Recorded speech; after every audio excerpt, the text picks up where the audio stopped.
Welcome back.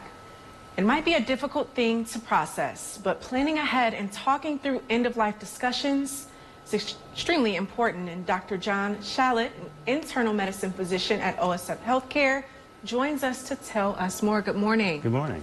Thanks so much for stopping in. So, of course, this is a very tough conversation to have often. So how do you approach this topic, maybe with elderly family members or someone who may be terminally ill? How do you approach the subject with your patients?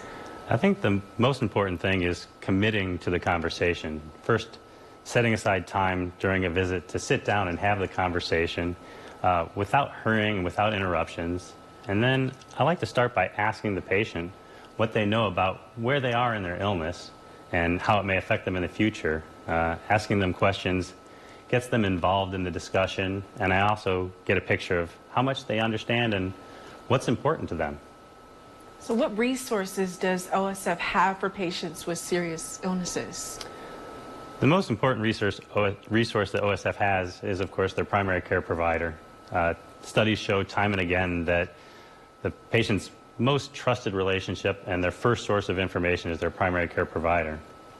OSF also offers services such as the palliative care team. Palliative care team specializes in caring for patients with advanced illness and seeing them in the hospital, in the clinic, and even in their homes to have these difficult discussions.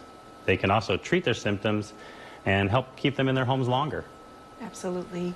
And can you describe advanced care planning and why that's so important?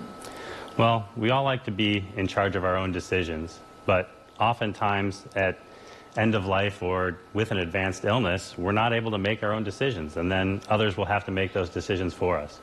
Advanced care planning determines who and how those decisions will be made. That makes sense. So who should complete an advanced care plan, in your opinion?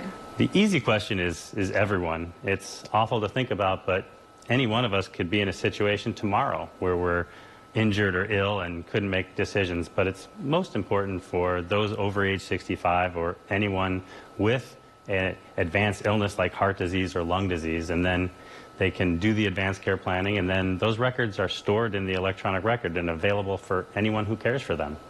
That makes sense. You would seem like someone that was very easy to talk to about something so serious, just navigating it with grace. So thank you so much for your time. Thanks for having me. We'll be right back.